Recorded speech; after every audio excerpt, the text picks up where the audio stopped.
UKLO 1 year masters. No IELTS required up to 5 years visa. High visa success rate. Cinema రంగం ఒకటి గొప్ప విషయం చెప్తాను మీకు. ఉమ్, ప్రపంచంలో దేనికైనా రిజర్వేషన్ ఉందన్న. ఉమ్. దేనికైనా అవును, ఐఏఎస్లకి ఐపీఎస్లకి Anything. ఎనీథింగ్ ఎమ్మెల్యే అవడానికి ఎంపీ Political, అవడానికి ఉంది. yes. సినిమా రంగంలో రిజర్వేషన్ ఉందన్న. ఏముంది? దాన్ని మించింది ఇంకేముందన్న. సినిమా రంగంలో రిజర్వేషన్, టాలెంటే రిజర్వేషన్. అంతే. Talent merit. తమిళనాడు ఏళ్తున్న విజయ్ ఒక క్రిస్టియన్ ఎస్సీ, అవును, టాలెంట్. ఎంతమంది రజనీకాంత్ range కి వెళ్ళాడు కదా. రజనీకాంత్ క్రాచ్ చేసాడు ఇలా. అవును. మనం అందుకని ఎవరికి టాలెంట్ ఉందో, ఎవరికి దమ్ము ఉందో, ఎవరికి ఏముంది, ఏ రిజర్వేషన్ లేదు. పలానాయన కొడుకు ఆయన సినిమా చూడాలని లేదు. అవును, అసలు అలాగైతే అన్ని సినిమాలు ఆడాలి. అంతేకన్నా అన్ని సినిమాలు ఆడాలి. RTC driver conductor Yash, driver కొడుకు యాష్ ఇవాళ కన్నడ సూపర్ స్టార్. అవును, కరెక్ట్. చిరంజీవి గారు నాన్న కానిస్టేబుల్, మెగాస్టార్. అవును, ఆయన ఎంతమంది ఒక తరాన్ని తీసుకొచ్చాడు, ఎంతోమందికి ఒక భరోసా కల్పించాడు కదన్నా. అరే ఎవడైనా, ఒక ఇస్త్రీ చేసుకునేవాడి పిల్లాడైనా, ఆర్టీసీ రిక్షా దొక్కేవాడి పిల్లాడైనా, ఒక చిన్న ఎంప్లాయ్ పిల్లాడైనా, ఒక చిన్న ఆర్టీసీ డ్రైవర్ పిల్లాడైనా, చిన్న కోడిగుడ్లు అమ్ముకునే కోళ్ళ రైతు పిల్లాడే, కోళ్ళ రైతు, ఒక 2000 కోళ్ళు ఉన్న కోళ్ళ రైతు కొడుకైనా సరే సినిమా రంగానికి వెళ్ళొచ్చు, పైకి రావచ్చు అంటానికి. ఎట్లొస్తాం రా మనం, మన రానివ్వరు రానే వాళ్ళకి. నాన్న చిరంజీవి వాళ్ళ నాన్న మేము కానిస్టేబుల్ అంట, నాన్న మెగాస్టార్ కాలేదా అని గొడవ పడే స్థాయికి తీసుకొచ్చి ప్రపంచానికి ధైర్యాన్ని తీసుకొచ్చి ప్రపంచానికి భరోసా ఇచ్చిన వ్యక్తి మెగాస్టార్.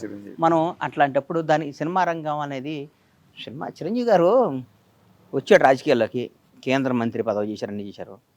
ఈ మనకి మన స్టైల్కి నచ్చదరా అన్నాడు. షర్ట్ తిప్పినంత ఈజీగా రాజకీయాన్ని పక్కన పడేసాడు. ఆయన ఒరిజినాలిటీ చేసుకున్నాడు, బ్రహ్మాండంగా యాక్ట్ చేసుకుంటున్నాడు. అవును, అంతకంటే ఇంటర్వ్యూలు చెప్పారు కూడా, నాదేని ప్రపంచం నేను ఎన్నిసార్లు అనిపిస్తుందో. అమ్మ మనం 15 సంవత్సరం వచ్చాం, నాకు ఏజ్ 15 ఇయర్స్ ఇండస్ట్రీకి వచ్చా కదన్నా. నేను 16 సంవత్సరం ప్రేమకైది యాక్ట్ చేస్తుంటే జూనియర్ ఆర్టిస్ట్గా మేము అందరం ఇన్స్టిట్యూట్ నుంచి తీసుకొస్తే మీరు వచ్చేవాళ్ళు, మీరు ఆంధ్రజ్యోతిలో దీంట్లో రిపోర్టర్గా ఉండేవాళ్ళు. అప్పుడు చూసేవాడు నాగేంద్ర కుమార్ గారు. అప్పటి నుంచి మీరు అంటే దాదాపు 35 ఇయర్స్, 36 ఇయర్స్, అప్పటి 35 అప్పటి నుంచి చూస్తున్నా కదా. అందుకని సినిమా రంగంలో ఉన్న ఆనందం, సినిమా రంగంలో ఉన్న దీంట్లో ఉందన్న. 1,00,000 కోట్లు ఉండొచ్చు అన్న, అవతలాడికి 1,00,000 కోట్లు ఉండొచ్చు. సినిమా హీరో, సినిమా డైరెక్టర్ వస్తే వాడు లేచి నుంచోవాల్సిందే. సక్సెస్ఫుల్ మనిషి వస్తే, ఎవడన్నా ఆయన మొన్న ఈ మధ్య పెద్ద ఆయన బర్త్డే చేసుకున్నాడు. సినిమా హీరోలు నీ స్పెషల్ ఫ్లైట్లు వేసుకొని తీసుకెళ్ళి చేసుకున్నాడు. ఆయనకి ఎంతో డబ్బు ఉంది, ఎంతో మంచోడు. కానీ వీళ్ళందరూ ఆయనకి వాల్యూ ఎక్కడొచ్చింది? సినిమా రంగం. సినిమా వాడండి అంటారు. సినిమా వాడు లేకపోతే జీవితం గడవదు. అవును, ఆ చిన్న చూపు. ఇప్పుడు మీరు అది క్రాస్ చేయలేదా? బొక్కలేనా పిచ్చినా కొడుకులా వీళ్ళందరూ. వీళ్ళకి ఏం తెలుసా నా సినిమా అంటే, ఊరికే వాళ్ళకి నచ్చదు కదా. అదే మన వాళ్ళలో ఉంటారు కదా, ఎవడండి ఊరు వదిలిపెట్టి వెళ్ళిపోయి ఆ డబ్బు సంపాదించాడు, నేను అందుకనే ఊళ్ళోంచి వెళ్ళకుండా మనకి పొలం, మన వ్యవసాయం, మన కథ అంటుంటాడు. మీ గురించి ఎవడినైనా మనిషి నైజం అది.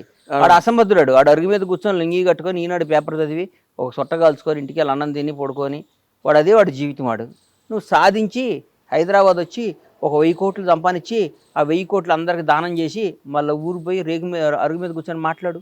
అంటే కాదు, ఈ మధ్య రోజుల్లో మన సినిమా పరిశ్రమకి సంబంధించి ఇప్పుడు ఎవడ సినిమా వాడిని ఎవరు విమర్శించలేదన్న. నువ్వు ఒకప్పుడు చేసేవాళ్ళు అట్లా, ఇప్పుడు సినిమా అంటలే. ఎందుకంటలేదంటే సినిమా అనే దాని స్టామినా, సినిమా పవర్ వాళ్ళకి అర్థమైపోయింది.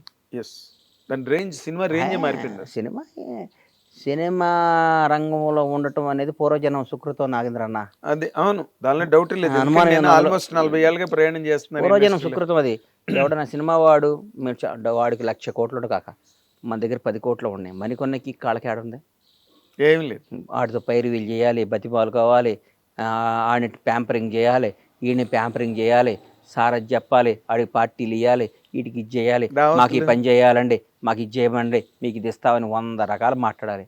సినిమా రంగం మంచి కథ రాసుకొని ఒక అద్భుతమైన బ్లాక్ బస్టర్ కొట్టా అంటే వాడి హ్యాట్స్ ఆఫ్ వాడికి. కాదండి, ఇప్పుడు మీరు cinema, I know you're a true lover of cinema industry. మీకు రాజకీయాల్లోకి వెళ్తే మీకు చాలా చోట్ల మీరు చాలా వ్యవహారాలు సాధించి ఉండేవారు. కానీ ప్రత్యక్ష రాజకీయాల్లోకి మీరు ఎప్పుడు వెళ్ళలేదు. ఒక కాంగ్రెస్ సానుభూతిపరుడిగా మాత్రమే మీరు నిలబడ్డారు. నాకు రాజకీయం అంటే ఈ మధ్య భయం వేసేస్తుంది అన్న. ఎందుకంటే నా మెంటాలిటీకి బేసిక్గా మరీ 6-7 నెలల ఇంకా భయం ఎక్కువైపోయింది. దీని అమ్మ రాజకీయం అనిపిస్తుంది ఒక్కోసారి. ఏం చేత ఎందుకోసం అంటే అన్నయ్య, కరెక్ట్గా కష్టపడ్డాడు గుర్తింపు ఉండదో. ఇక్కడ రాజకీయాన్ని డబ్బు డామినేట్ చేస్తుందన్న. ఓ ఒకప్పుడు విలువలతో ఎట్లా అబ్బా వాడు పనిచేశాడు. ఒకరోజు నా ప్రత్యక్ష సాక్షి, నేను ప్రత్యక్ష సాక్షిని బాయ్ భలే గుర్తొచ్చింది నాకు. బొత్స సత్యనారాయణ గారు పిసిసి ప్రెసిడెంట్, నంబర్ 7 మినిస్టర్స్ క్వార్టర్స్లో కూర్చున్నాం. మహానుభావుడు సోమయాజులు గారిని గురుగారు చచ్చిపోయారు, చచ్చిపోయారు. రాజశేఖర రెడ్డి గారు ఫైనాన్షియల్ అడ్వైజర్. బొత్సన్న, నేను, సోమయాజులు గారు, వట్టి వసంత కుమారు ఎవరో అందరం కూర్చొని ఉన్నాం. కూర్చొని ఒక ఆయన ఉంటే ఒక రాజ్యసభ సీటు ఎవరికి ఇవ్వాలి ఎవరికి ఇవ్వాలి ఎవరికి ఇవ్వాలి అనుకుంటున్నారు. ఎవరికి ఇవ్వాలి అనుకుంటుంటే 4-5 పేర్లు వచ్చినాయి. పొద్దు వాడు ఆంధ్ర నుంచి ఆయనకి ఇచ్చాం, రాయలసీమ నుంచి ఆయనకి ఇచ్చాం, ఇక్కడ ఉన్నాను, ఎవరైనా ఈ తెలంగాణ ప్రాంతం నుంచి మంచి బీసీ వాడికి ఇవ్వాలంటే ఒక పెద్ద పెద్ద పేర్లు, ఆ డబ్బు ఉన్నాడు పేరు ఈ డబ్బు ఉన్నాడు పేరు వచ్చింది. ప్రత్యక్ష సాక్షిని ఒక రాజకీయం గురించి చెప్తే కొద్దిసేపు పాపం ఆయన ఆలోచించాడు. ఆలోచించి ఫోన్ చేసి గాంధీ భవన్కి ఫోన్ చేశాడు. రేబాల భాస్కరో ఎవరో ఒక ఆయన ఉన్నాడు, వరంగల్. ఆయన తర్వాత ఒక భాస్కర్ ఏదో సంథింగ్ పేరు ఒక ఆయన ఉంది. ఆయన గాంధీ భవన్లో చిన్న పని చేస్తుండేవాడు ఆఫీస్లో. అరే ఆయన అర్జెంటుగా నా అప్లికేషన్ నింపమని చెప్పన్నాడు. నేను పక్కన షాక్ అయ్యాను. ఆయనకి ఏంటన్నాయి అంటే 30 ఏళ్ళ నుంచి పార్టీ ఆఫీస్లో నమ్ముకొని పనిచేస్తున్నాడు, ఆయనకి ఇవ్వకూడదా అని ఆయనకి రాజ్యసభ ఇచ్చాడండి. ఆయనకి రాజ్యసభ ఇచ్చాడు. ఆయన వరంగల్ ప్రాంతం, ఆయన పేరు మర్చిపోయి భాస్కరో ఏదో ఉందా ఆయన చెక్ చేసుకొని అది రాజకీయం. ఇప్పుడు 100 కోట్లు ఇస్తాడా, ఇది 200 కోట్లు ఇస్తాడా, వీడికి ఫార్మా కంపెనీ ఉందా? మరి ఇప్పుడు ఉన్నది మీ కాంగ్రెస్ ఏనండి, ఇప్పుడు కాదు, ఇప్పుడు మా కాంగ్రెస్ పార్టీ గురించి, గత రాజకీయాల గురించి చెప్తున్నా. ప్రస్తుత మా పార్టీ గురించి అట్లా, వీడికి గ్రనైట్ ఫ్యాక్టరీ ఉందా, వీడికి ఫార్మా ఉందా, వీడు 800 కోట్లు ఇస్తాడు, ఈ డబ్బులకి ఇది అమ్మదాం, అట్లా ఆలోచిస్తున్నారు. అట్లా ఆలోచించినప్పుడు కార్యకర్తకి ఎక్కడ న్యాయం జరిగింది? ఇక్కడ కార్యకర్త పార్టీ కోసం పిల్లని వదిలిపెట్టి అన్ని వ్యాపారాలు వదిలిపెట్టుకొని జెండా మోసి జై కాంగ్రెస్ జై కాంగ్రెస్, జై టీఆర్ఎస్ జై టీఆర్ఎస్, జై టీడీపీ, జై జనసేన అనే కార్యకర్తకి వాడు డబ్బు సంపాదించుకొని వాడు వ్యాపారం చేసి, వాడు వ్యవసాయం చేసి, వాడు వ్యాపారం చేస్తే వాడిని జెండా మోసి వాడు ఎవరు మోస్తారు? నువ్వు పిలుపునీయంగాల ధర్నాలు ఎవరు చేస్తారు? నువ్వు పిలుపునీయంగాల బంధువులు ఎవరు చేస్తారో? నువ్వు పిలుపునీయంగాల నీ మీటింగ్లకు వచ్చి జై ఎవరు కొడతారో? నీ జై కొట్టే అంటే వాడికి ఒక రోజు పోతుంది. వాడు సంవత్సరంలో ప్రతిపక్షంలో ఉన్నప్పుడు ఒక 50 రోజులు 60 రోజులు ఈ ధర్నాలు పనులు చేసి ఒక 50 రోజులు పండగలకు పోయి వాడు ఎక్కడ సంపాదిస్తాడు జీవితంలో? నిజమైన కార్యకర్త ఎక్కడ సంపాదిస్తాడు? చూడాలి కదా వాళ్ళు. వాళ్ళని చూడకుండా వాళ్ళని ఈ గత గవర్నమెంట్లో ఈయన రియల్ ఎస్టేట్ చేసి 1000 కోట్లు సంపాదించాడు. ఆ స్కామ్ చేసి ఆ 1000 కోట్లని పార్టీ తీసుకుంటే ఇక 300 కోట్ల 400 కోట్ల డబ్బులు వస్తాయి. ఆ 400 కోట్లు మన పార్టీకి ఉపయోగపడతాయి అని ఆలోచించినప్పుడు రాజకీయం చేయడం ఎందుకన్నా? కరెక్ట్. నేనేం చెప్తున్నానంటే కార్యకర్తగా పుట్టడం తప్పు కాదు, మీరు కార్యకర్తగా చచ్చిపోవటం అంతే కదన్నా. పాపం మన కార్యకర్తగానే ఉండాలా? నువ్వు ఏ ఎండగా గొడుగు బట్టి కాదు ఏ ఎండగా గొడుగు బట్టి ఎవరి దగ్గర వీలైతే అంతమంది దోసుకొని ఇవాళ ఈ పార్టీలో ఉండి, రేపు ఇంకో పార్టీలో ఉండి, ఎల్లుండి ఇంకో పార్టీ వస్తే, నేను అంతకుముందు కాంగ్రెస్లో ఉండి తర్వాత టీఆర్ఎస్లోకి వచ్చి మళ్ళీ ఇవాళ కాంగ్రెస్లోకి వచ్చి రేపు మళ్ళీ ఇంకోసారి బీజేపీ వస్తే బీజేపీలోకి వెళ్ళిపోయి ఇంకోసారి ఇంకో పార్టీలోకి వెళ్ళిపోయేవాడిదే రాజ్యం. అవును, అదే ఇవాళ రాజ్యం అది. అంటే ఇప్పుడు ప్రస్తుతం నేను 7th క్లాస్ చదువుతున్నప్పుడు ముగిలిగిద్ద స్కూల్లో షాద్నగర్లో ఉన్నప్పుడు బయటకు వస్తే ఇందిరాగాంధీ చచ్చిపోయింది. ఆ రోజు నాకు గుండెల్లో పడిపోయింది, అయ్యో పాపం అమ్మని చంపేశారా అని. అప్పటి నుంచి నేను కాంగ్రెసే, ఉండకపోని అధికారంలో రాకపోని కాంగ్రెస్ అంటే ఇష్టం అని నాలాంటి అడిగి రాజకీయం పనికిరాదని ఫీల్ అవుతున్నాను నేను. కానీ మీరు బాగానే వ్యవహారకర్త కూడా, లౌక్యం లేకపోవడం, కొండబద్దలు కొట్టినట్టు మాట్లాడి ఇవన్నీ ఉండటంతో పాటు మీరు మంచి వ్యవహారకర్త. అంటే ఒక వ్యూహాన్ని కరెక్ట్ గా ఇంప్లిమెంట్ చేయలేదు, అవన్నీ ఉపయోగం లేదన్న. దాన్ని డామినేట్ చేస్తుంది డబ్బు. ఇవ్వాలి మీ దగ్గర డబ్బు లేదండి? డబ్బున్నా కానీ డబ్బు అంటే ఇట్లా నేను 1000 కోట్లు నా దగ్గర లేవు, 1000 కోట్లు. ఇప్పుడు రాజకీయం సీటు కొనాలంటే 200 కోట్లు కావాలి. రాజకీయం డబ్బుతో అయిపోయిందండి, ముడిపోయిపోయింది. ఇలా పెరిగిపోయింది రాజకీయం. ఇంతకుముందు రాజకీయాలు కాదు, చంద్రబాబు నాయుడు గారు రాజశేఖర రెడ్డి గారు ఉన్న రాజకీయాలు కాదు. అదే మీరు ఇందాక చెప్పినట్టు కాంగ్రెస్ పార్టీ ఆఫీసులో 30 ఏళ్ళుగా పనిచేస్తున్న అతన్ని తీసుకెళ్లి రాజ్యసభ ఇచ్చారు. ఆ రాజకీయం లేదు ఇప్పుడు. ఆ రాజకీయం ఎక్కడ ఉంది ఇప్పుడు? నిజం చెప్పండి. ఇప్పుడు లేదు. ఏ పార్టీలో ఉంది? ఏ పార్టీలో లేదు, ఏ రాష్ట్రంలోనూ కూడా లేదు. అంటే వాళ్ళని మనం తప్పుగా అనకూడదు. పార్టీ నడపాలంటే అది అవసరం. ఎగ్జాక్ట్లీ. అంటే ఎలక్షన్ అన్నది నేను కార్యకర్తలందరికీ చేతులు ఎత్తి మీ ద్వారా మళ్ళీ ఇంటర్వ్యూలు పద్దాలు ఇవ్వడం ఇష్టం లేదు చెప్తున్నా. కార్యకర్త వాడిచ్చే 500 కోసం 1000 కోసం దానికోసం కాదు, పార్టీ కోసం పనిచేసిన కార్యకర్తలందరూ నాయకులు అవ్వాలి. నాయకులందరికీ పదవరాలను కోరుకునే బలమైన కార్యకర్త నేను. చాలా గ్రేట్, చాలా గ్రేట్. అంతే కదన్నా. పాపం ఇలాంటి ఆలోచనలు ఎవరికి ఉంటాయి? పాపం ఇలా విలేజెస్ ఉన్నారన్నా, చాలామంది చూస్తా మా బూర్గుల షాద్నగర్ మా మా మా ఊరు చూస్తే టీఆర్ఎస్ వాళ్ళు కాంగ్రెస్ వాళ్ళు మాట్లాడుకోరు ఇవాళ కూడా. వాళ్ళిద్దరికి ఏ శత్రుత్వం ఉండదు, ఆస్తి తగాదు ఉండదు, కమ్యూనిటీ తగాదు ఉండదు, ఏ ప్రాబ్లం ఉండదు. ఆ టీఆర్ఎస్ వాడురా అన్నట్టు చూస్తాడు, ఏంటో వీడు కాంగ్రెస్ వాడని చూస్తాడు. ఇక్కడ పగల బాగానే ఉంటారు, నైట్ ఇద్దరు కలిసి మాట్లాడుకుంటారు, అన్న నువ్వు ఈ వ్యాపారం చేయి, నేను ఈ వ్యాపారం చేస్తుంటాను. అది ఎంత ద్రోహం అండి అది. చాలా చాలా అది ఆ పని చేసే నాయకులు ఏం చేయాలండి మనం? అంటే రైవల్ పార్టీస్ మధ్యలోనే ఇలాంటి సందులు ఉన్నాయి. రైవల్ పార్టీస్ అనుకున్నవే. నువ్వు నిన్ను గెలిపించిన కాంగ్రెస్ కార్యకర్తల మనోభావాలు దెబ్బతీసి, నిన్ను గెలిపించిన కాంగ్రెస్ పార్టీ కార్యకర్తల కసిని పణంగా పెట్టి వాళ్ళని గెలిపిస్తే, నువ్వు ఇక్కడ వచ్చి టీఆర్ఎస్ వాడికో ఇంకో బీఆర్ఎస్ వాళ్ళకో ఇంకో బీజేపీ వాళ్ళకి పనిచేసి వాళ్ళతో ఫ్రెండ్షిప్ చేసి వాళ్ళతో మాట్లాడితే కార్యకర్త నువ్వు ఎట్లా ఉంటుందండి? అప్పుడే ఆత్మాహుతి దళాలు తయారవుతాయి. అంత దూరం రాణించుకోకూడదు మనం, అంతేగా, అంత దూరం రాణించుకోకూడదు. ఈ మధ్య ఇప్పుడు అవతలాడు ఎందుకు బలపడ్డాడు? వాడు గతంలో అధికారంలో ఉండి వాడు అన్ని చేసుకున్నాడు కాబట్టి బలపడ్డాడు. నువ్వు ఎందుకు వీక్ అయ్యావు? గత 10 ఏళ్ళు నువ్వు అధికారం లేవు, నీవంతా పోరాటం జరిపోయింది. పోరాడేవాడి దగ్గర పైసలు ఎక్కడ ఉంటాయి అన్న? పోరాడేవాడి దగ్గర ఉంటాయి, నిజం చెప్పు. 100% ఎట్లుంటాయి అన్న? వాడు బదులు లేచిన కానించి పోరాడాలి, ధర్నాకి వెళ్ళాలి, పార్టీని అదిగా పడాలి, రైలు రోకో చేయాలి, బస్సు రోకో చేయాలి. వాడు గౌగా తెల్ల బట్టలు ఇస్త్రీ చేసుకొని నీట్గా వేసుకొని కాంగ్రెస్ కండవా కప్పుకొని పరిగెత్తుకుంటే జెండా కట్టుకుని అరిసే వాడి దగ్గర డబ్బు ఎట్లా వస్తాయి? న్యాయం కదా, ధర్మం, ఏదైనా ధర్మం మాట్లాడాలి, జస్టిస్ న్యాయం మాట్లాడాలి. నువ్వు వాళ్ళు ఇంకా వాళ్ళు అట్టే మోస్తారులే ఏంటి అంటే ఎట్లా? అంటే ఇప్పుడు మీరు మాట్లాడుతున్న మాటల ద్వారా మీకు ఎక్కడో ఒక రకమైన అసంతృప్తి అస్సలు లేదు. నాకు అసంతృప్తి అనేది నా బ్లడ్లోనే ఉండదు, నా బ్లడ్లోనే ఉండదు అసంతృప్తి. నాకేం అసంతృప్తి అన్న? నాకేమన్నా కావాలంటే లాక్కొచ్చుకుంటా పోయి. నేను సారీ, డోంట్ మిస్అండర్స్టాండ్ మీ గణేష్ గారు. అసంతృప్తి అన్నది మీకేదో కావాలి, నాకు అసలు మీకు దొరకట్లేదన్న యాంగిల్ కాదు నేను అంటున్నాను. నేను కార్యకర్తలందరికీ న్యాయం చేయండి నాయన. జరగట్లేదా? అరే జరుగుతుందో జరగట్లేదో నాకు నా మనసుకు వచ్చి చెప్తున్నా. జరిగితే హ్యాపీ, జరిగితే ఫస్ట్ సంతోషపడేది నేను. కాంగ్రెస్ కార్యకర్తలు అధికారికంగా హ్యాపీగా లబ్ధి పొంది తృప్తి పడితే ఫస్ట్ ఆనందించేది బండ్ల గణేష్. లబ్ధి పొందకపోతే ఇవాళ ఆంధ్రప్రదేశ్ ఉంది సార్, పక్కన ఆంధ్రప్రదేశ్ ఉంది. అవును, 5 ఏళ్ల తర్వాత చంద్రబాబు గారికి వాట్ ఈజ్ లైఫ్ అనేది తెలిసింది. అవును, చంద్రబాబు కంటే గొప్ప పొలిటీషియన్ ఇండియాలో ఎవరు ఉన్నాడా? నిజం చెప్పండి, నిజం చెప్పండి. ఎవరు లేరు, అంత సీనియర్ వెటరన్ పాలిటీషియన్. నిజం చెప్పన్నా, ఇండియాలో మొత్తం 40 ఏళ్ల రాజకీయ పరిణామాలను చూసిన తొనకడో బెనకడో. 72-73 ఏళ్ళలో జైల్లో వేసిన తొనకలా బయటకు వచ్చాడు బాంచేత్. జైల్లోంచి నేను ఎట్లా వస్తాడా అని ఎదురు చూస్తున్నాను టీవీలో.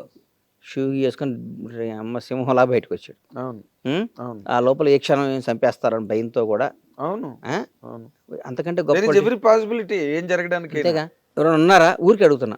మళ్ళీ నువ్వు ఆ గణేష్ మీ సామాజిక వర్గం నీకు అని అట్లా అనుకోకు. అలా ఎందుకు అనుకుంటా చెప్తున్నా, చెప్పినట్టు మీ సామాజిక వర్గం వాళ్ళు ఒకళ్ళు ఓటేసారు. బాగా చెప్పావు, అందుకని నాకు ఆ పార్టీ కాదు, నేను కాంగ్రెస్ పార్టీ వాడిని చెప్తున్నా. ఆయన ఈసారి వచ్చినాక గత ప్రభుత్వంలో ఉన్న ఆఫీసర్ల దగ్గర నుంచి పనిచేసిన కార్యకర్తల దగ్గర నుంచి ఎంత బాగా చేస్తున్నాడండి అసలు. వేరే లెవెల్, నెక్స్ట్ ఇట్లాంటి ఎంత బాగా చేస్తున్నాడు పని. అవును, బికాస్ ఆఫ్ అందరూ అంటున్నారు మీ సార్ కాదు చంద్రబాబు గారు కాదు లోకేష్ కూడా అంటున్నారు. ఏదో ఒకటి వాళ్ళ టీమేగా, మొత్తం టీం. ఇందాక అన్నట్టుగా పేరు చంద్రబాబు నాయుడు గారిదే కదా, వాళ్ళు మంచి సలహా మంచి ఫట ఫట ఫట ఫట చైర్మన్ వేసేసుకున్నాడు. ఫట ఫట ఫట ఫట మీద ఆఫీసులు అందరూ మర్చిచాడు. ఫట ఫట ఫట గత ప్రభుత్వం చేసిన తప్పులందరినీ ఎత్తి చూపే వాళ్ళందరినీ విక్టిమ్ చేసి పారేసాడు. అక్కడ తిరుపతి అన్నది ఒక్కసారి విక్టిమ్ చేసాడు. అవును, విక్టిమ్ చేశారు. అంటే వణుకు అనేది ఏంటో చూపించాడు వాళ్ళకి. బాబు మనం ధర్మంతో నడవాలి, మన ఆఫీసులో మన పని మనం చేయాలి, తప్పు చేయకూడదు, ఒకటి చెప్తే వినకూడదు అని చేశాడు. మేము ఇక్కడ చేస్తున్నాం, మేము చేస్తున్నాం ఇక్కడ లేదు. గత ప్రభుత్వం చేసిన వాళ్ళ ఆఫీసుల దగ్గర పని చేస్తున్నాంగా. అన్న నువ్వు మా దగ్గర అకౌంటెంట్ శ్రీనివాస్ గారు ఉండేవాడు. మా అకౌంటెంట్ శ్రీనివాస్ గారు ఒక 1 ఇయర్ దాదాపు 13 ఏళ్ళు పనిచేశాడు నా దగ్గర. నేను ప్రొడక్షన్ లేదు కదా శ్రీనివాస్ గారు, ఇక్కడ జాబ్ చేసుకోండి, మన సినిమా చేయట్లేదు కదా. పాపం ఆయన చాలా మంచోడు, బాగా చదువుకున్నాడు. చేస్తే వేరే కంపెనీలో జాయిన్ అయ్యాడు.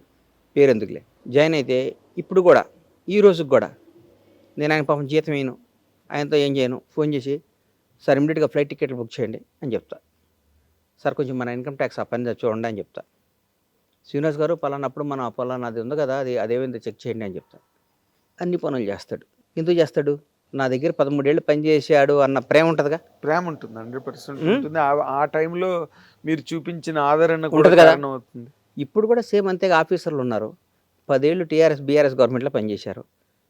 ఆ మంత్రి మాజీ మంత్రి ఉండొచ్చు, ఫోన్ చేసి నాగేంద్ర కుమార్ గారు పలానా బండ్ల గణేష్ని పంపిస్తున్నా, కొద్దిగా వీలైతే హెల్ప్ చేయండి అంటే నువ్వు చేస్తావు చేయవన్నా? చేస్తారు. అది రాకూడదు అంట నేను. అది ఎట్లా జరుగుద్ది? మరి దానిలోని మీరు అది ఎట్లా జరుగుద్ది? అది జరగకూడదు కదా. జరగకూడదు. మాకు జరగాలి, కాంగ్రెస్ కార్యకర్తలు జరగాలి, కాంగ్రెస్ పార్టీ వాళ్ళకి జరగాలి. ప్రతి ఒక్క లబ్ధి మంచి చెడు కాంగ్రెస్ కార్యకర్తలకే జరగాలని కోరుకుంటాను నేను. అవును, 10 ఏళ్ళు పోరాటం చేశారు కదా మీరు. మాకు జరగకుండా నువ్వు వాళ్ళ ఆఫీసర్లు తప్పే ఉంది, ఆఫీసర్లు తప్పే ఉంది సార్. నువ్వు ఆఫీసర్కి నువ్వు గతంలో ఆ పదవిని ఉంచకూడదు. నువ్వు ఇప్పుడు చంద్రబాబు నాయుడు గారు ఎలాగైతే ప్రక్షాళన చేసి ఉండాలి, ఉండకూడదు. ఎందుకు? మార్చారో, వాళ్ళు లేకపోతే ఎవరో చేయలేరండి అని ఒక ఆయన పొరపాటున ఆయన చచ్చిపోతే రాష్ట్రం ఆగిపోయిద్దా? ఎలా అయిపోద్ది? రాజశేఖర రెడ్డి గారు లాంటి మహానుభావుడు చనిపోతేనే రాష్ట్రం ఆగలే. ఆంధ్ర తెలంగాణ విడిపోద్ది అనుకున్నారా? విడిపోతే 2 రాష్ట్రాలు లేవు, ఎవడు పని చేసుకోవట్లే. రేపు ఇంకో 5 ముక్కలైనా ఎవడు చేయడు. ఎందుకు మరి కేసీఆర్ పుట్టినవాడు చచ్చిపోక తప్పదు, చచ్చిపోయినాడు మళ్ళీ పుట్టక తప్పదు. అర్థమవుతున్నావు? ఇప్పుడు కేసీఆర్ గారు నువ్వు బతకటం అనేది ఎట్లా బతుతావు నువ్వు? ఇప్పుడు ఒకటి ఉన్నావన్నా, నువ్వు ఇలా జర్నలిస్ట్గా ఉన్నావు, జర్నలిస్ట్ మానేస్తే ఒక దగ్గర పిఎస్గా ఉంటావు, ఇంకో దగ్గర ఆఫీస్లో పనిచేస్తావు. కానీ నేను జర్నలిస్ట్గా మానేశాను కాబట్టి బతకనని ఆత్మహత్య చేసుకుంటావు. ఎవ్వడు చేసుకుంటావు? గుర్తుపెట్టుకో, ఒక్క రోజు బాధపడతావు, 2 రోజులు పని చేసుకుంటావు. అవును, ఒక్క రోజు కూడా బాధపడు, ఇంకో పని చేసుకుంటా. అంతేగాని నేను అంటున్నది అది. మరి ఎందుకు మీకు కాంగ్రెస్ పార్టీకి సంబంధించి ఆ రకమైన సమూలకమైన మార్పులు ఎందుకు రావట్లేదు? దాని మీద ఎందుకు కాన్సన్ట్రేషన్ జరగట్లేదండి? చేస్తారేమో పెద్దలు, ఇప్పుడిప్పుడే బయటకు చేస్తారేమో, మరి అది నాకు అర్థం కావట్లేదు. అది వాళ్ళ ఇష్టం. వాళ్ళ ఇష్టం. ఇప్పుడు అన్న మంచి అమ్మాయిని ఇచ్చి కాపురం చేయమని ఇచ్చారు. 10 ఏళ్ళు దగాపడ్డ ఈ రాష్ట్రాన్ని అన్ని అయిపోయిన వాళ్ళకి అరే అద్భుతంగా చేయండి అని మన చేతికి ఇచ్చారు. బాగా చేసామనుకో సంసారం కంటిన్యూ అవుద్ది. మనం కాపురం సరిగ్గా చేయలేదనుకో మన పెళ్ళాం మనం వదిలిపెట్టి వెళ్ళిపోతాం. అధికారం కూడా అంతే అన్న, మనం అంతేగా. దివ్యద్ర పెద్ద మాస్టర్ సైన్స్ ఏముంది? మనం బాగా చేస్తే ఇంకో 5 ఏళ్ళు వేస్తారు, ఇంకా అద్భుతంగా చేస్తే ఇంకో 5 ఏళ్ళు వేస్తారు, చేయలేదనుకో 5 ఏళ్ళకి పంపించేస్తారు. 5 ఏళ్ళ వరకు ఆగుతుందంటారా? 5 ఏళ్ళు రేవంత్ రెడ్డి అనేవాడు ముఖ్యమంత్రి, దాంట్లో డౌట్ లేదు. అంతేనా?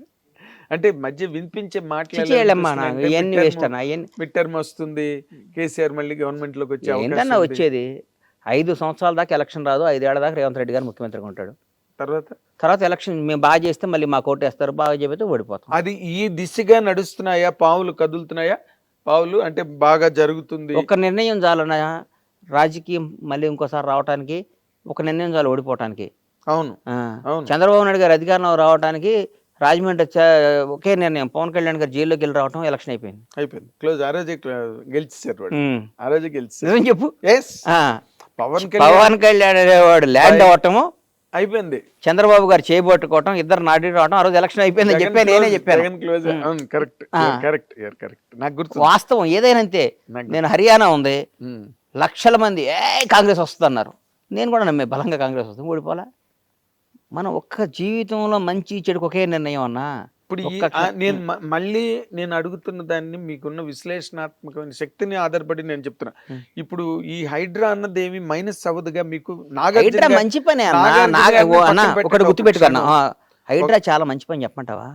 ఇప్పుడు అంటే చెరువులు నేను హుస్సేన్ సాగర్ పక్కన అన్ని కట్టారు, ఉస్మాన్ సాగర్ గండిపేటలు అన్ని పక్కన ఇల్లు కట్టారు. అవును, నేను ఒకటే అడుగుతా, నువ్వు హైడ్రా మంచిదో కాదో నువ్వు చెప్పు. ఈ చెరువులు అన్నిటిలో నువ్వు కూర్చున్న మలాలు మూత్రాలు అన్నీ చెరువులో కలుస్తున్నాయి, ఆ నీళ్లు మొత్తం తీసుకొచ్చి మళ్ళీ కడిపి మంచినీళ్ళుగా నీకు ఇస్తున్నారు, నువ్వు తాగుతావా? నిజంగా నువ్వు తాగుతావా? అది తాగుతాను అంటేనేమో హైడ్రా మంచిది కాదు.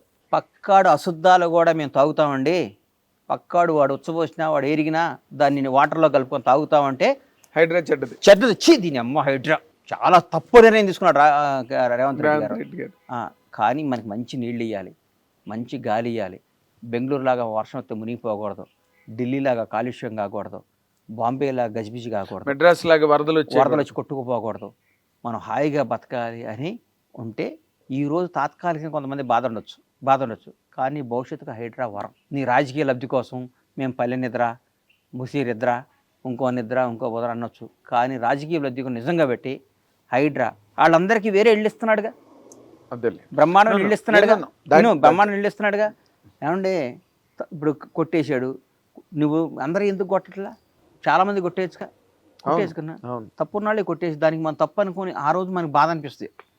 ఫోటో అన్న ఎవడైనా చచ్చిపోయినప్పుడు అనవసరంగా చచ్చిపోయాడండి, చాలా మంచివాడండి వీడు, బ్యాడ్ లక్ అండి అని మనం చచ్చిపోయినప్పుడు పోయి అంటాం కదా. అవును. మళ్ళీ కారు ఎక్కంగానే మన ఫోన్లో వచ్చి మిస్డ్ కాల్ చూసుకొని ఏమండి మా ఫ్రెండ్ చచ్చిపోతే ఇల్లు వచ్చామండి, ఇంకేంటి కబుర్లో, నేను బ్యాంక్కి వస్తున్నాను మీరు వచ్చేయండి బ్యాంక్కి అనగానే అయిపోయి. ఇంటికి వెళ్ళి స్నానం చేసామా, గౌగా షేవింగ్ చేసుకున్నామా, టిఫిన్ చేసామా, మన పనిలో పడిపోయాం. మళ్ళీ 15 రోజు వీలైతే వస్తాం, లేకపోతే రాహం. లేకపోతే మనం ఇప్పుడు ఆడు చచ్చిపోయాడు అని ఇట్లా ఏలు చూస్తే మనం చచ్చిపోయేటాక చూడరాడు మనకి, మన పనులు అదే. అందుకని జీవితం అనేది ఇప్పుడు ఇంకొక మాట గణేష్ గారు, చాలా విచిత్రంగా కొండా సురేఖ్ గారు ఆ విధంగా మాట్లాడినప్పుడు కూడా మీరు ఏం మాట్లాడలేదు ఎందుకు అంటే నాకు అర్థం కాని ప్రశ్న మాత్రం అడుగుతున్నాను సుమండి.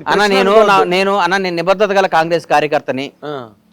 మా వాళ్ళు ఇప్పుడు నా కొడుకు తప్పు చేసినా, నా వాళ్ళు తప్పు చేసినా, నా కొడుకు దొంగ అని నేను అనలేను, నా కొడుకు తప్పు చేసినా నేను అన్నాను. నా మనసులో ఉండే పర్సనల్గా అక్క నువ్వు అట్లా మాట్లాడుకుంటే బాగుండేది అని అంటా కానీ నేను అనలేదు. కలిసినప్పుడు చెప్తా అక్క అంటాను, అంతేగాని నేను విపరీతంగా ఎదురు తిరిగి మాట్లాడింది. అంటే మనం బేసిక్ గా సినిమా పర్సన్స్, మీరు అన్నట్టుగా సినిమా ఇండస్ట్రీని మించిన ఇండస్ట్రీ లేదు.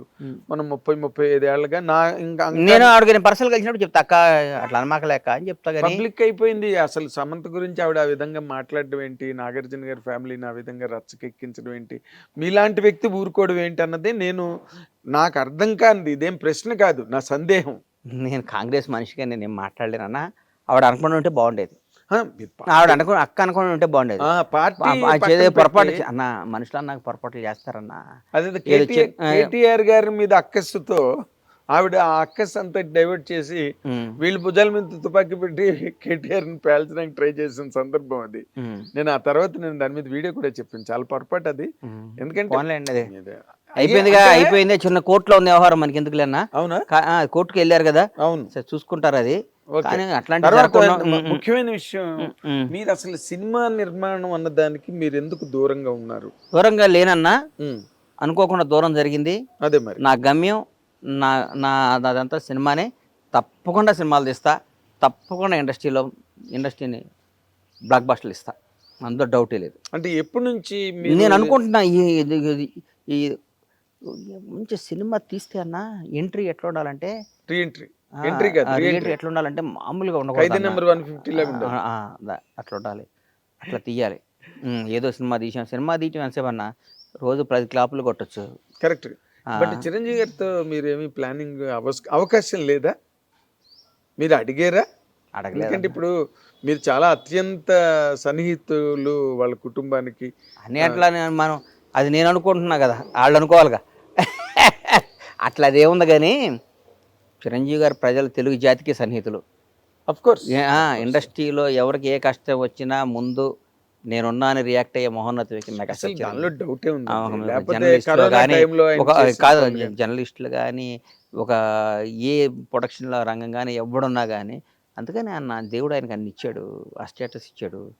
మంచిత నడుస్తుంటే నేను అంటా కదా, ఆయన ఒక లిమిటెడ్ ఎడిషన్ రా నాయన, లిమిటెడ్ పీస్ అది.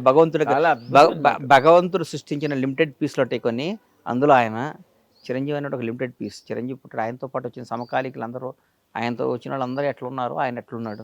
నేను ఈ ప్రశ్న మొట్టమొదటి మిమ్మల్ని అడుగుతున్నాను ఈ కంటెంట్ మీద. నేను రాసిన కంటెంట్లు ఉన్నాయి, నేను వీడియోలు చెప్పినవి ఉన్నాయి, కానీ వ్యక్తిగతంగా నేను అడగడం అన్నది మీరే మొట్టమొదటి వ్యక్తి. చిరంజీవి గారికి భారతరత్న రావడం మీద మీ తాలూకు ఒపీనియన్ ఏంటి చెప్పండి. రావడం అది ఆయనకు మన భారతరత్న గౌరవించుకున్నట్టు అని ఫీల్ అవుతాను. ఎందుకంటే ఆయనకు అర్హత ఉంది అన్న. ఆయన భారతరత్న మనం గౌరవించుకోవాలంటే చిరంజీవి గారు అంటే ఇవ్వాలి. ఏంది సార్, ఎక్కడ మనిషి ఆయన, ఏంది ఆయన బ్యాక్గ్రౌండ్ ఏంది, ఆయన ఎక్కడి నుంచి వచ్చాడు, ఏం వచ్చాడు, ఒక కాంట్రవర్సీ ఉంది ఆయనకి, ఒక వ్యవహారం. మన భారతరత్న గౌరవించుకోవాలంటే చిరంజీవి గారు లాంటిని చూస్ చేసుకోవాలి. కరెక్ట్. ఆయన బ్లడ్ బ్యాంక్ పెట్టుకున్నాడు. బ్లడ్ బ్యాంక్ కాదు, ఒక క్యారెక్టర్ ఏంటి, ఒక అచీవర్, ఒక మనిషి, ఒక మానవత్వం, ఒక మంచితనం, ఒకడిని సమాజ సేవ అని పక్కన పెట్టన్నా. చాలా మంది అన్ని చేయటం కాదు, ఆయన మనసు ఒకడు చెడు కోరుకోడు, ఆయన మనసు ఒకటి చెడు కోరుకోడు. ఆయన అదే ఇప్పుడు ఆయన- డెఫినెట్గా వస్తుంది వస్తుంది వస్తుంది వస్తుంది. అంటే బాలయ్య బాబు గారికి పద్మవిభూషణ్ అని అదొకటి న్యూస్. ఇప్పుడు నెక్స్ట్ చిరంజీవి గారికి భారతరత్న అన్న దాని మీదే చర్చలు సినిమా ఇండస్ట్రీలో చాలా వేడిగా వాడిగా జరుగుతున్నాయి. అర్హత ఉంది, వస్తుంది 100%. నాకు నమ్మకం ఉంది. ఎందుకంటే భారతరత్న వయసు అయిన మా సచిన్ టెండూల్కర్ కూడా భారతరత్న ఇచ్చారు కదా సార్. చిన్న కుర్రాడు కదా ఆ, భారతరత్న అంటే చిరంజీవి youngest గారికి భారతరత్న. 200% వస్తున్నా. 200%. మెగాస్టార్ భారతరత్న వస్తుంది, తీసుకో. అవును, ఈ మన తెలంగాణలో అవార్డుల గురించి అసలు మాట్లాడట్లేదు. చేస్తున్నారుగా, చేస్తున్నారు. బట్టి అన్న మొన్న 4-5 మీటింగ్లు పెట్టాడు. గద్దర్ గద్దర్ అవార్డ్స్ అవార్డ్స్ అని పెట్టారు. ఓకే. సార్ నా కొడుకులు మమ్మల్ని సరిగ్గా అనట్లు కానీ చాలా మంచి గవర్నమెంట్ అన్న, కాంగ్రెస్ గవర్నమెంట్. ఎవరికైనా యాక్సెస్ తలుపు తీసుకుని వెళ్ళొచ్చు అన్న. మీకు అర్థం కావట్లా? ఎవరి దగ్గర తలుపు తీసుకుని వెళ్ళొచ్చు. మీరు మరీ ఎక్కువ అందుబాటులో ఉంటే విలువ ఉంది అన్నట్టు మా మంత్రులు మా ముఖ్యమంత్రి అందుబాటులో ఎక్కువ ఉండటం వల్ల ఎవరు పడతాడు మాట్లాడుతున్నారు. కానీ మా వాళ్ళు కూడా చిన్న చిన్న తప్పులు అదే ఆఫీసర్లను కంటిన్యూ చేసి వాళ్ళు చేసినట్టుగా దాని మీద మాకు ఉంటుంది. కానీ కాంగ్రెస్ బ్యూటీ ఎంత గొప్పదండి. కాంగ్రెస్ పార్టీ ఎవరినైనా కాదు, ఎవరినైనా అద్భుతంగా చేస్తే ఒకటితో. ఇప్పుడు ఒకటి చెప్తున్నా సార్, వేరే రాష్ట్రాల దగ్గర ఎక్కడన్నా వేరే పంతిపట్ల ముఖ్యమంత్రి కూర్చుంటే పక్కన మంత్రులందరూ ఇట్లా నుంచొని దూరం దూరం నుంచొని ఉంటారు. అవును, మా రేవంత్ రెడ్డి గారు ముఖ్యమంత్రి అంటే పక్కన మంత్రులందరూ సమకాలికులు, కొలీగ్స్. అదే ఫ్యూడలిజం లేదు. హెడ్ మాస్టర్కి మాస్టర్కి తేడా ఏముంటుంది? ఏం లేదు. వాళ్ళు పిల్లల క్లాసులు చెప్పాలి, వీళ్ళు చెప్పాలి. వీళ్ళు చెప్పాలి. హెడ్ మాస్టర్కి అంత బ్యూటీ కాంగ్రెస్ పార్టీ. దానిలో డౌట్. మీరు కాంగ్రెస్ పార్టీని ఊరికే కాంగ్రెస్ పార్టీ అది ఇది అంటే నాకు అనిపిస్తుంది, ఏమో ఏదైనా కాంగ్రెస్ పార్టీని అంటారా అనుకుంటాను నేను. అదే అంటే ఏం లేదు, ఈ 10 ఏళ్ళు టీఆర్ఎస్ ప్రభుత్వం దాని తాలూకు ఇంపాక్ట్, దాని తాలూకు అది ఆ ఇంపాక్ట్ వీళ్ళు ఇచ్చిన దాన్ని కూడా మా వాళ్ళు కరెక్ట్గా వాడాలి, జనంలోకి పంపించాలి, జనంలోకి ఎక్స్పోజ్ చేయాలి. ఒరే నాయన గతంలో ఇది ఇప్పుడు ఇది మీరు ఆలోచించుకోండి. పదవులు రాగాలి ఇంట్లోకి వెళ్ళి కూర్చొని నాకు పదవి వచ్చింది కదంటే కాదు. పదవి వచ్చిన ప్రతి ఒక్కడికి పదవి అనేది అలంకారంగా కూడదు. AK-47 గన్ ఇస్తే సైనికులు అవకాశాన్ని గన్తో టక్ టక్ టక్ టక్ కాల్చి చేస్తుండాలి. శత్రు శేషాన్ని నాశనం చేయటమే పదవి. Correct correct. శత్రు శేషాన్ని నాశనం చేయకుండా పదవి రాగాలి ఇంట్లో పడుకుంటే ఎట్లన్నా కాదు, యుద్ధం చేయడానికి అది ఒక ఆయుధం. ఏదో ఆయుధానికి మీకు ఇచ్చిన లైసెన్స్ అది. AK-47 మీ చేతిలో పెట్టారు. AK-47 చేతిలో ఉన్నప్పుడు ఎందుకు ఊరికే తుడుచుకొని పెట్టుకోవడానికి కాదు. AK-47తో శత్రువులను కాల్చేయమని చెప్తున్నారు. కాదండి, కాల్చండి మీరు. కాదు కాదు, మీరు నేను ఇప్పుడు మీ ఇందాక మీ రూమ్ లో చూసాను, అన్ని పుస్తకాలు ఒక లైబ్రరీ లాగా మీరు బుక్స్ చదువుతారా? నాకు ఇష్టమైంది అదే అన్న. అవునా? నేను రోజు 4-5 పేజీలను ఏదో బుక్ చదువుకుంటాను, నాకు ఇష్టం. అదే మీ అంటే మీ మాటకారితనం కదా. నా బుక్ చదివితే ఏదో వాస్తు చరిత్ర అన్న గొప్పదే నాగేంద్రన్న. పెద్ద పెద్ద వాళ్ళు చాలా గొప్పవాళ్ళు అన్న. వాళ్ళు రాసిన ప్రతి వరడు మనం ఎప్పటికి అప్డేట్ కావాలన్నా. మన చిన్నప్పుడు మనకు హైదరాబాద్ వచ్చిన కొత్తల్లో ఫోన్ వచ్చిన కొత్తలో నోకియా అని ఒక ఫోన్ ఉండేది. అవును, నోకియా. గుర్తుంది. ఎందుకు లేదు ఇప్పుడు ఆ ఫోన్ ఎందుకు లేదని? ఇప్పుడు ఎన్నో మారిపోయి వెర్షన్స్ ఎన్నో మారిపోయి కదా. యాపిల్ ఫోన్ ఇప్పుడు 16వ వెర్షన్. అవును, ఆ యాపిల్ ఫోన్ రాగాలి అక్టోబర్లో వస్తుంది, సెప్టెంబర్లో అక్టోబర్లో. ఒక 1 మంత్ నుంచి నాకు ఫోన్ కావాలి, ఎందుకు యాంగ్జైటీగా ఉంటాం? అప్డేట్ చేస్తాడు. మనం కూడా అప్డేట్ కావాలన్నా. మనం యాపిల్ ఫోన్ అప్డేట్ అయితేనే దానికి అంత పిచ్చి. మనిషి అప్డేట్ కాకపోతే ఎవరు పట్టించుకుంటాడన్నా? మేము 20 ఏళ్ల ముందు నోకియా ఫోన్ ఇట్లా కొనుక్కున్నామండి, చాలా సెంటిమెంట్ అండి. ఆ ఫోన్ రాగానే నాకు బ్లాక్ బస్టర్ వచ్చిందండి, ఆ ఫోనే వాడతానండి అంటే కుదరదు. ప్రతి మనిషి, ప్రతి హీరో, ప్రతి డైరెక్టరు, ప్రతి నిర్మాత అప్డేట్ కావాలి. చిరంజీవి గారు మేము వచ్చిన కొత్తలో ఎవరో పెద్ద పెద్ద వాళ్ళు బీరమస్తాన్ రావు వాళ్ళు వీళ్ళు డైరెక్షన్ చేశారు. ఆ రోజు అప్పట్లో ఖైదీకి కోదండరామరెడ్డి గారు నాకు బ్లాక్ బస్టర్ ఇచ్చాడు. కోదండరామరెడ్డి గారికి ఇప్పుడు ఇవ్వాలంటే కుదరదు. ఈరోజు ఎవడు ఆయన సమాజానికి కావాలని బ్లాక్ బస్టర్, తెలుగు ఇండస్ట్రీకి కావాలని బ్లాక్ బస్టర్, తెలుగు ప్రజలకు కావాలని బ్లాక్ బస్టర్. ఒక బ్లాక్ బస్టర్ ఇస్తే కొన్ని 100,000 కుటుంబాలు హ్యాపీగా ఉండడానికి కావాలి బ్లాక్ బస్టర్. అవును, అందుకని దాని కరెక్ట్ వెపన్ అప్డేట్ అయిన వస్తువుని తీసుకురావాలి. ట్యాబ్లెట్ కొన్నప్పుడు చాలా వాల్యుబుల్ ఏనన్నా, ఎక్స్పైర్ అయిపోయినాక ఆ ట్యాబ్లెట్ వాల్యూ విషయం అవుద్ది కదా. మరి విషయాన్ని వేసుకుంటాం. మేము డబ్బులు పెట్టుకున్నాం ఏదో పొరపాటును వచ్చిపోయాం, ఎక్స్పైర్ అయిపోయినా మన దగ్గర పనిచేస్తున్న వేసుకుంటే ప్రాణం పోద్ది. అట్లాగే అప్డేట్ కాని వాళ్ళు డేంజరస్, అంతేగా వాస్తవం కదా. అప్డేట్ డైరెక్ట్ ఇప్పుడు ఎవడైనా కసితో ఉన్నట్టుతో పని చేయాలన్నా. అవును, రిలాక్స్ అయినట్టుతో పని చేస్తే ఎందుకు చేయాలి? నాకు బ్లాక్ బాస్టర్ నా చేతిలో ఉందండి, నేను బ్లాక్ బాస్టర్ నేను చెప్పింది జరగాలి, మనం చెప్పింది జరగాలనుకున్న వాడికి బ్లాక్ బస్టర్ వస్తుంది. నేను చెప్పింది జరగాలని బ్లాక్ బస్టర్ ఒకటి వచ్చినా రెండోది రాదు. నేను చెప్పింది జరగాలి, మనం చెప్పిందే జరగాలి. నేను చెప్పిందే జరగాలి అని సినిమాలు తీసిన వాళ్ళు చాలామంది అధపాతాళం గెలిపోయారు. నేను చెప్పిందే జరగాలనుకున్న వాళ్ళు రాజ్యాలు కోల్పోయారు. నేను చెప్పిందే జరగాలనుకున్న వాళ్ళు ఆస్తులన్నీ కోల్పోయారు. మనందరం కలిసి చేయాలనుకున్న వాళ్ళు ఈరోజు కూడా నెంబర్ 1 ఉన్నారు.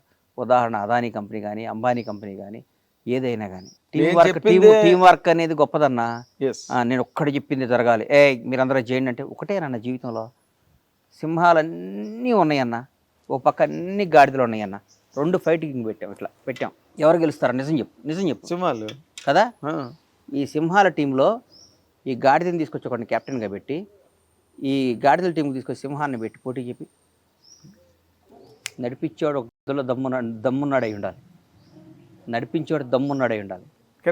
కరెక్ట్. సింహాలందరికీ వాడు కెప్టెన్, సింహాలన్నీ ఉంటాయి. గాడిద మీరందరూ వెనక్కి తిరగండి, నన్ను సింహాలను వెనక్కి తిరుగుతాయి. ఈ సింహం మీరన్నీ వెనకాల అది గుర్తుపెట్టుకో. అంటే నడిపించే నాయకుడు, శాసించేవాడు, హీరో వాడు, అది ఉండాలి. వాస్తవా కాదు అది 100%. ఇప్పుడు రాజశేఖర రెడ్డి గారు గవర్నమెంట్ లోకి వచ్చినప్పుడు ఆయన ఏ విధంగా లీడ్ చేశారు, ఏ విధంగా నడిపించే కెప్టెన్, ఇప్పుడు సినిమా హీరో అనేవాడు వ్యాపారం, ఆయన కరెక్ట్గా ఉండాలి. అవును. ఎంతమంది పక్కన ఏమున్నా కానీ లైఫ్ లాగ్ వెళ్ళిపోతాడు కదన్నా. అవును, 100% నువ్వు అద్భుతం, ది బెస్ట్ ఒక డైరెక్టర్, పీక్ డైరెక్టర్ ఒకరిని పెట్టి, ఒక అద్భుతమైన ఫైట్ మాస్టర్ని పెట్టి, అద్భుతం అసలు ఇండియాలో వరల్డ్లో ది బెస్ట్ గ్రాఫిక్ అని పెట్టి, ది బెస్ట్ డ్యాన్స్ మాస్టర్ని పెట్టి, అద్భుతమైన టీంని పెట్టి, పేర్లు ఎందుకులే, ఒక హీరోగా పెట్టి సినిమా సాడిద్దా? కాదండి, మీరు కూడా మొహమాట పడితే బాధపడకూడదా? అదే అంటే సెటప్ ని బట్టి హీరో ఉండాలి. అదే హీరో దమ్మున్నాను పెట్టి అందరు కొత్త పెట్టి బ్లాక్ బస్టర్ కొట్టచ్చు. అంతే కదన్నా, ఏముంది ఇప్పుడు 100%. మీరు చెప్పినవన్నీ చెప్పాను కదా. ఎప్పుడు నేను ఫోన్ లో మాట్లాడినా ఇదే మాట అంటాను. మీరు మాట్లాడే మాటలన్నీ అక్షర సత్యాలు, ఆణిముత్యాలు. నాకు వాటికి రూట్ దొరికింది. అంటే ఈయన నార్మల్ గా ఎవరి దగ్గరికైనా ఏదైనా ఫిలాసఫర్ దగ్గరికి, ఒక ఆధ్యాత్మిక గురువు దగ్గరికి వెళ్తుంటాడా, లేకపోతే గురువు ఫిలాసఫర్ దగ్గరికి వెళ్ళే టైం నాకు ఉండదు. అదే అన్న, ఇంత బాగా ఒడుపుగా ఎలా నాకు మార్నింగ్ ఇవాళ సమాధానం దొరికింది. నాకు అది నిండా పుస్తకాలే. నేను మా వాళ్ళకి చెప్పే షూట్ చేయండి, అవన్నీ చూపిద్దాం ప్రపంచానికి. ఎందుకంటే లేకపోతే నాలెడ్జ్ అన్నది అది ఊరికే ఏదో అడవిలో చెట్టులా పెరిగేది కాదు. నాలెడ్జ్ అన్నది దానికి చిన్న పెంపకం, దానికి చిన్న నారు నీరు ఉంటేనే నాలెడ్జ్ పెరుగుతూ ఉంటుంది. దాంట్లో ఉండే ఇక్కడ మాట జనాన్ని అర్థం చేసుకునే దాన్ని బట్టి ఉంటుందని, తెలిసి తెలియకుండా మాట్లాడటం చాలా ఈజీ అని చెప్పి చాలా ఈజీ చెప్పారు కదా. నువ్వు తెలిసి వాడితో సమాసం చేసి, వాడితో ఫ్రెండ్షిప్ చేసి, వాడితో ఇంటరాక్ట్ అయ్యి, వాడి వల్ల నువ్వు నష్టపోయి మాట్లాడటం వేరు. ఎవరో పలానాడు ఎక్కడో ఉన్నాడు ఆడమ్మా అంటే తప్పు కదా. మీ విషయంలోనే జరిగింది అది. ఒక ఆఫీస్లో మీ గురించి టాపిక్ ఎన్ని అన్నా, ఇలా రేవంత్ రెడ్డి గారి గురించి 100 మంది మాట్లాడుకుంటారు, పవన్ కళ్యాణ్ గురించి 1,00,000 మంది మాట్లాడుకుంటారు, చంద్రబాబు గురించి మాట్లాడుకుంటారు. అవన్నీ మనం ఎక్కడ పట్టించుకుంటాం. కానీ ఇంకొక ముఖ్య విషయం అంటే, మీరు ఈ రోజున అసలు మామూలుగా ఒక చిన్నపాటి నటుడుగా సినిమా ఇండస్ట్రీలోకి వచ్చి అసలు అందరికీ కళ్ళు తిరిగే రేంజ్లో పవన్ కళ్యాణ్ ప్రొడ్యూసర్ అయిపోయి, బ్యాక్ టు బ్యాక్ ఆయనతో తీసి, వెంటనే జూనియర్ ఎన్టీఆర్తో తీసి, ఓ పక్కన నటుడు, ఓ పక్కన నిర్మాతగా ఒక స్థాయికి. బండ్ల గణేష్ అంటే తెలియని తెలుగువాడు ఎవడైనా ఉన్నాడా? హిందీ వాడు ఎవడైనా రాష్ట్రాల్లో ఉంటే నాకు తెలియదు, కానీ తెలుగువాడు ఎవడైనా ఉన్నాడా? బండ్ల గణేష్ అంటే తెలియని వాడు ఎవడైనా? అంత పాపులారిటీ అన్నది అసలు ఈ ప్రయాణం ఇది ఎలా సాధించారు? అసలు మీ వెనకాతలు ఉన్న విజయ రహస్యం ఏంటంటే ఒక్క మాట చెప్పండి నాకు. నేను ఐఎమ్ ఏ ఫెయిల్యూర్ మ్యాన్. మళ్ళా చెప్తున్నా, నేను మీరు అనుకున్నట్టు సక్సెస్ఫుల్ మనిషిని కాదు. నేను నాకున్న తెలివికి, నాకున్న లౌక్యానికి, నాకున్న దానికి నేను ఎక్కడుండాలన్నా? నేను ఎక్కడుండాలి చెప్పు? నేను తెలివిగా పుట్టటమే నాకు చేసుకున్న పాపమా? నాకున్న తెలివికి, నాకున్న దానికి, నాకున్న సినిమా మీద నాకున్న కమాండ్ ఎవరికి లేదన్నా. నాకు తెలుసు కదా. 24 క్రాఫ్ట్స్ గురించి నేను చెప్తా. నువ్వు సినిమా డబ్బు ఒక్కటే పెడితే సినిమా తీయటం కాదు కదన్నా. సినిమా అంటే ఏం చెప్పు, 24 క్రాఫ్ట్ల గురించి టక్కటక్కడ చెప్పు. కథ స్త్రీ పెట్టిన దగ్గర నుంచి ఫస్ట్ కాపీ తీసేదాకా ఏ రోజు ఏమవుద్దో నేను చెప్పగలుగుతా. మీకు నాలెడ్జ్ ఉంది, నో డౌట్, దానిలో డౌట్ లేదు. ఏ చిన్న ట్రాక్లో, ఏ మిక్సింగ్లో మిస్ అయినా, ఏ ఎఫెక్ట్ మిస్ అయినా, ఏ డబ్బింగ్ వాయిస్లో వచ్చినా, ఏ సెట్లో బాగోపోయినా, ఏ కాస్ట్యూమ్ బాగోపోయినా, ఏ మేకప్లో ఎక్కడున్నా, ఏ ఏది చిన్న పాడైనా, పొరపాటు జరిగినా ఏది పాడైనా సినిమా మీద ఇంపాక్ట్ ఉంటుంది. 100% మ్మ్. చాలా దుష్ప్రభావం చూపిస్తుంది మ్మ్. సినిమా మీద. ఒక అద్భుతంగా కానీ రాజమౌళి ఎక్కడ- గారి సినిమాలో సీజీ అద్భుతంగా ఉంటుంది. వేరే సినిమాలు అప్ టు మార్క్ ఎందుకు ఉండలేదు, చేసిన వాళ్ళే చేస్తున్నారంటే వాళ్ళే ఆల్మోస్ట్ కమైండ్ ఉండాలి, ఆ కమాండ్, దాని మీద పట్టు ఉండాలి. కాన్సన్ట్రేషన్. ఇప్పుడు ఎక్కడ మీరు అసలు సినిమా ఇండస్ట్రీకి సంబంధించినంత వరకు గాడి తప్పారండి? నేనేం గాడి తప్పలా. సినిమా గాడి గ్యాప్ తప్పడం ఏంటంటే చేశాను. గ్యాప్ ఇద్దామని టెంపర్ తర్వాత అనుకున్నాను ఎందుకో. అది మనకి అయింది. సినిమా అన్న, సినిమా అనేది నా మదర్ అన్న. మా అమ్మకి నేను దూరం అవటం అవుద్దా? అవును. ఎట్లా అవుద్ది చెప్పు? మీరు నోరు మూయించేస్తారు ఆ, చాలా ఇంకా ఎట్లా అవుద్ది సులభంగా. చెప్పు? మా అమ్మకి నాకు సంబంధం లేదు అంటే కుదురుద్దా? కుదరదు. అమ్మ అమ్మే, సినిమా సినిమానే. ఇవన్నీ కదా, ఈ చిన్నమ్మలు పిన్నమ్మలు ఇవన్నీ ఉంటారు పోతారు వీళ్ళందరూ. మదరే కదా, 9 నెలలు కన్న తల్లే కదన్నా. చాలా చాలా గొప్ప. అంటే మ్మ్. ఇట్ ఈస్ మీ ఇంటర్వ్యూ చూసిన నాకు ఇష్టం సినిమా తీయటం ఇష్టం, సినిమా రంగంలో ఉంటే ఇష్టం. ఎప్పుడు నేను నుంచి నాకు రంగం నేను వచ్చింది అన్న, నిజంగా చెప్తున్నా. నేను సినిమా రంగంలో ఎవరిని పొగడయ్యే మెహర్బానీ కోసం కాదు. నాకు చిరంజీవి, నేను కేవలం నేను నిజంగా చెప్తున్నా, నేను సినిమా రంగం వచ్చిందే చిరంజీవి గారిని చూడటానికన్నా. నేను హైదరాబాద్ వచ్చి మా చిరంజీవి చూడొచ్చు, హైదరాబాద్ వెళ్తే అన్న ఫీలింగ్తో నాకు తెలుసు, అది నాకు తెలుసు, అది కదా, నాకు తెలుసు. 100 సార్లు అని ఉంటా నేను ఆయన చూడటానికి. ఆయన చూడొచ్చా, ఆయన ఎంత గొప్పోడంటే అన్న. మాస్టర్ షూటింగ్, ఇది గుర్తుపెట్టుకో. మాస్టర్ షూటింగ్లో ఎక్కడ శ్రీశైలం డ్యామ్ మీద షూటింగ్ చేసాం. సాంగ్ అయిపోయినాక ఆయన క్యారివ్యాన్లో ఆయనకు ఒక బస్సు ఉండేది. అవును, బస్సు ఆయనే ఎక్కించుకున్నారు. మొట్టమొదటి ఉన్న క్యారివ్యాన్ ఉన్నది ఆయనకి. ఆయన తెలుగు ఇండస్ట్రీకి స్టైల్ తీసుకొచ్చింది ఆయన. ఆయనే. అమ్మ ఎవడు ఏదో మాట్లాడతారు, అందరిదే క్యారివ్యాన్ స్టైల్ ఇట్లా ఉండొచ్చు. అప్డేట్ యాపిల్ ఫోను ఏంటో మెగాస్టార్ అది ఎప్పటికప్పుడు అప్డేట్ అయిపోతుంటుంది, ఆటో అప్డేట్ అది. యాపిల్ ఫోన్ ఏందో మెగాస్టార్ అది, చిరంజీవి గారు. Perfect, perfect. ఆయన కారెక్యం ఎక్కించుకున్నాడు. అప్పుడు చిరంజీవి గారితో గడపటం అంటే ఏంటప్పుడు అంత బాగుండేవాడు. ఆ షూటింగ్ టైంలో కారు ఎక్కితే ఆయన అంత గొప్పవాడంటే, పాపం చచ్చిపోయి ఎక్కడున్నాడు. నేను, వేణుమాధవ్, ఉత్తేజ్, తిరుపతి ప్రకాష్, నలుగురివి, శివాజీ కూడా 5 ఉన్నాం. అసలు మాట్లాడుకుంటూ వస్తుంటే ఆయన మాతో పిల్లాడు అయిపోతాడు కదా. ఆయన అప్పుడు ఇంటికి పిలిచి అని అట్లా బాగుండేవాడు కదా. పిలుస్తుంటే పాపం శివాజీ వాడు గుర్తుందో లేదో నాకు తెలియదు. అప్పుడు కొంచెం మేము పర్వాలేదు, వినోదం యాక్ట్ చేసాం. కొంచెం నేను ఎప్పుడు నాకు భగవంతుడి వల్ల నేను మంచి హ్యాపీ. నాకు ఏ విధమైన ఆర్థిక ఇబ్బందులు నాకు ఉండేవి కాదు, ఉండవు కూడా. నాకు అంత ప్లానింగ్ ఉంటుంది. నాకు ఉంటే వీడియో చెప్తే గబక్కని లేచి ఆ క్యారివ్యాన్లో ఆ బస్సులో పైన ఒక డాష్ బోర్డ్ లాంటి దాన్ని తీసి ఒక చిన్న బ్యాగ్లో తీసి 10,000 ఎంత డబ్బులు ఎంత ఉన్నాయన్న. ఎంత 25 ఏళ్ల కిందట. ఎప్పుడు 25 కన్నా ఎక్కువ అనుకుంటా. మాస్టర్ గారు తీసి ఆ కట్ట ఆడికి ఇచ్చి ఉంచుకొని ఇచ్చాడు. ఎవరికి? శివాజీకి. చిరంజీవి గారు. నాకైతే అన్న అసలు ఈయన మనిషేనా, ఈయనమ్మ దేవుడా అంటే ఏంటన్నా. ఒక నిమిషంలో అన్నీ ఉంచుకో శివ, ఉంచుకో జీవులో పెట్టాడా. నిజంగా ఐ నో లాట్ మెనీ మరి థింగ్స్ అట్లా. వీళ్ళ అమ్మ ఊరకే పెద్ద ప్లానింగ్ చేస్తే ప్రాజెక్ట్ కట్టొచ్చు నా, బ్లాక్ బస్టర్ కొట్టలేమన్నా. కాదన్నా, ప్లానింగ్ చేస్తే ప్రాజెక్ట్ కట్టొచ్చు, విల్లాస్ కట్టొచ్చు. ప్లానింగ్ లేసి మాస్టర్ ప్లాన్ లేస్తే ప్రాజెక్ట్ కట్టొచ్చు, పొలం కొనొచ్చు. కానీ బ్లాక్ బస్టర్ కొట్టా బిల్డింగ్ కట్టొచ్చు. అంతేగాని అది చిరంజీవి గారు. అంతేగాని so nice of you Ganesh Babu అన్న, థ్యాంక్ యూ. మీరు ఈ టైంలో అంటే మీకున్న గొడవలు హడావుళ్ళ మధ్యలో మా హిట్ టీవీకి ఇంటర్వ్యూ ఇచ్చి. నేను హిట్ టీవీకి ఇలా నాగేంద్రానికి ఇచ్చా. నేను అదే మళ్ళీ రేపు నన్ను 100 మంది అడిగినా నీకు ఎందుకు ఇవ్వాలంటే నీకు నేను అప్పున్నా. నీకు ఎప్పుడో మాట అన్నకు మాట ఇచ్చాను. పాపం బాగోదు పెద్ద మనిషి. ఎందుకంటే మీరంటే నాకు చాలా గౌరవం అన్న. నిన్ను జనం నిన్ను ఎందుకో అంటే కొందరికి కొన్ని ఉంటాయి అన్న. మనకి నన్ను కూడా 100 మంది ఆడు అంటారు. ఆడికి ఏం తెలుసు అన్న, ఎల్కే గాడికి వాడికి ఏం తెలుసు నా గురించి, నా నైజం ఏం తెలుసు, నా క్యారెక్టర్ ఏం తెలుసు. నన్ను అనేవాడికి అర్హత ఉండాలిగా.